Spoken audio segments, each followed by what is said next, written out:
was once working at a fast food restaurant. Working there stopped me from eating from this place ever again. It's everyone's favorite spot to get burgers and fries, and it seems like no matter what people tell you, people still continue to eat because how cheap it is. But let's start with the customers. Always be nice to your servers because I had a couple of coworkers that would take the burger meat, rub it onto the floor, and serve it to the customers that came off rude. The restaurant had mice, and if they found something, they got to it. There was a particular day where I accidentally left out the burger buns, and the mice, of course, got to them. On my way to toss them into the trash, my manager stops me and says, "We're low on stock for the burger buns. We need to keep those." And they were served to multiple families. There's way more dangerous things that went down, but if you guys want me to disclose everyone's favorite restaurant, let me know down below if I should make a part. Part 2 of the most disgusting fast food restaurant I've ever worked for. And here's a couple of things I think you should know. The hiring process is super easy. You literally just gotta be 16. Okay, so back to the food. When it came to preparing food, the guys in the back that would prepare the food would never change their gloves. They would go from touching doors, cleaning things, to back to preparing food again. I'm pretty sure most of the food they made was contaminated. Our manager was the worst. She loved the food they had and sometimes would pick up a batch of fries with her bare hands and would just eat as she worked.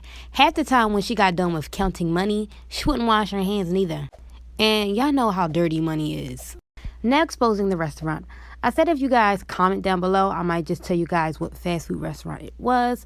But if this TikTok blows up, I do not want to get sued. Just know they make burger, fries, and they're the most popular fast food restaurant in the world. So my 5-year-old has a pretty thick dark unibrow that is very noticeable. Because of COVID, her preschool was online, therefore she was never bullied for having it. However, this past summer, her cousins came over to visit and many of them teased her for her unibrow. They'd call her countless names, and at just 5 years old, my daughter already thinks she is ugly.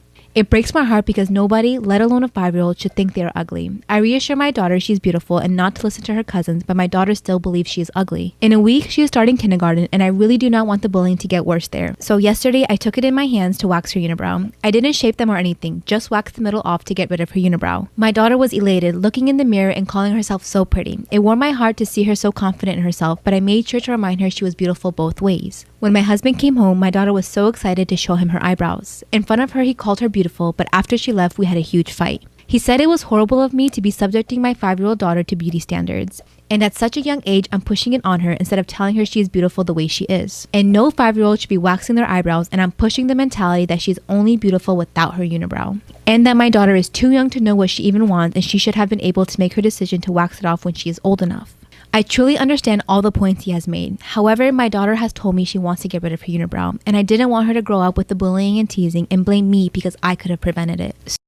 Yes, this really did happen. In 2015, a man woke up to a strange post-it note sitting on his desk. On it was a to-do list that he didn't recognize in handwriting that didn't look like his. Since he was up late the night before doing some work, he assumed he must have written out the list when he was half asleep and kind of forgot about it, so he just crumples it up and throws it away. 2 weeks later, he wakes up to dozens of these post-it notes all over his wall, and they're all blank except for one that in the same weird handwriting says, "Our landlord isn't letting me talk to you." Now feeling totally freaked out that some crazy person is crawling around his apartment at night, he starts looking for signs of a break-in, but there aren't any. Instead of calling the police, he shares his experience on Reddit asking for help, and one user's comment literally saves his life. Turns out the man was writing the notes to himself and then forgetting, because his brain was slowly dying due to a carbon monoxide leak that was only discovered because a user suggested he install a detector. This is why you should always trust your gut. In the 1970s, a young couple decided to go for a late-night hike in the woods. A couple minutes into their walk, and the man remembers thinking something's not right. He tells his girlfriend, but they just decide to ignore it and keep going, until he steps on something that felt really soft, like it was alive. Before he has a chance to see what he stepped on, they hear all this rustling in the bushes next to them, and they bolt. Years later, that couple turns on the TV, and a death row inmate who's about to be executed is being interviewed. And they ask him, "Was there ever a time that you were almost caught red-handed?" He responded, "Yes, one time. I was in the woods, and a couple walked through, and the man actually stepped on the body of a girl I had just killed. I was hiding in the bushes just a few feet away. They didn't see me. That couple had run into one of the worst serial killers of all time, Ted Bundy. How to deal with acne in school. I know it may look like I have nice skin now, but one, the beauty filter's on. Two, I did not always look like this. Although I didn't have severe systemic acne, I was prone to breakouts and I wouldn't leave them alone. So of course I kept messing with them until I would have a huge cluster, and they were beautiful on both sides of my face. So my first tip to you is, no matter how tempting it is, leave it alone. One, it will heal better. It goes away faster. I know you think it doesn't. I know you think it's like so ugly to look at. I'm trying really hard and I really can't remember anybody's specific pimple. You know what I'm saying? Especially if you were like me and you were just having breakouts every once in a while, then don't think people will remember that, because they really, really won't. Another reason why my face probably looks like this now is because I never wore makeup in school. It's just school. You don't have to look great all the time. We all have to show up. If it hurts and you're dealing with it at school, ice can really help. A Band-Aid, and those are just like quick fixes. There's this thing called the Mighty Patch. I think they sell it at Target and on Amazon. You put it on over any pimples at night and it's supposed to help basically drain them. Also, if you're wondering what this is not an ad, but this is Starface, and this is what I use, and I really, really like it because you'll see TikTokers with the stars, and I was wondering what that was, but they sell it at Target. It's kind of expensive, but like, look how cute it is. You can also get this if this is something you can be a little bit more confident in, if you want to wear this during the day. If you want to prevent acne, which, yes, why wouldn't you? I hate saying this, but drink water. I know. Water is supposed to help improve your overall skin, or your just health. I knew a kid who just never drank water. He was like, I don't drink water.